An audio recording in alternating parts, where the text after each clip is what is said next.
कई महत्वपूर्ण जंग जीतने के बाद भारतीय सैनिकों का मनोबल अब आसमान छू रहा था। ब्रिगेडियर यदुनाथ के नेतृत्व में 19 ब्रिगेड को कश्मीर के लिए एक पुराने मुगल मार्ग चिंगस पर आगे बढ़ते हुए राजौरी को भारतीय नियंत्रण में लाने का आदेश दिया गया था। भारतीय सैनिक राष्ट्रीय राजमार्ग पर नहीं जा सके क्योंकि पाकिस्तानी सेना ने झंगर में पराजित होने के बाद राजौरी और पूंछ के बीच राजमार्ग को नष्ट कर दिया था। चिंगस तक पहुंचने के लिए भारतीय सैनिकों को परवली रज पर दुश्मन के रक्षण को भेदना पड़ा। उन्होंने 8 अप्रैल 1948 की शाम को यह मुकम्मल किया, लेकिन आगे नहीं बढ़ पाए क्योंकि पूरी सड़क रोड ब्लॉक और माइन से लदी थी। अप्रैल 1948 में इस मिशन के दौरान दूसरे लेफ्टिनेंट रामा राघोबा राणे और उनकी सैपर्स की छोटी टीम को हरकत में लाया गया।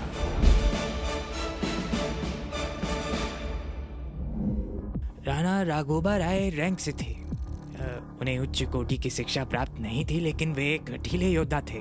1947 के अंत की ओर हमारे पास अधिकारियों की इतनी कमी थी कि जिन्हें तब वीसीओ वाइसराय कमीशन अधिकारी और अब जेसीओ कहा जाता है, उन्हें सीधे दूसरे लेफ्टिनेंट के रूप में कमीशन किया गया।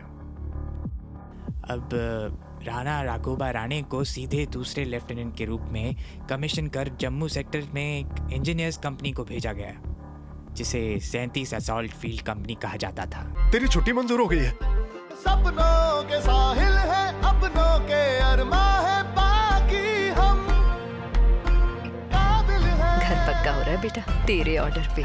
और सीमेंट? जेके सुपर सीमेंट पुत्र। देश के रक्षक से ज्यादा सुरक्षा का महत्व कौन समझेगा? जेके सुपर सीमेंट, बिल्ड सेफ। उत्तरी जम्मू की तरफ आगे बढ़ने के लिए इंतजार कर रही भारतीय टैंकों की टुकड़ी का रास्ता दूसरे लेफ्टिनेंट राणे के सरासर सामर्थ्य ने साफ कर दिया।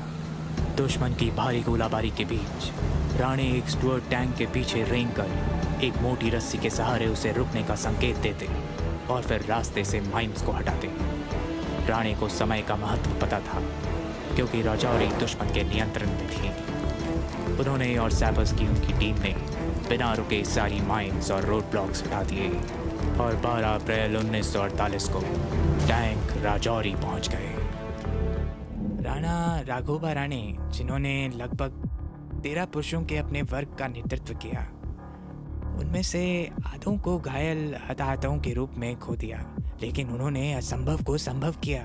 उन्होंने टैंकों से कहा कि ये माइंस बिखरी हुई हैं, वे जमीन पर टैंक के नीचे रेंग कर उनके साथ आगे बढ़ेंगे। एक चलते टैंक के नीचे लेटना जानलेवा हो सकता था, पर उन्हें इसकी कोई चिंता नहीं थी। उन्होंने युद्ध में भी ऐसा ही किया और माइंस को हटाया। ये करते करते उन्होंने अपना आधा शरीर गंवा दिया था। विस्फोट होते रहे, यहाँ तक कि उन्होंने अपनी सुनने की क्षमता भी खो दी थी, पर उन्होंने इसकी परवाह नहीं की।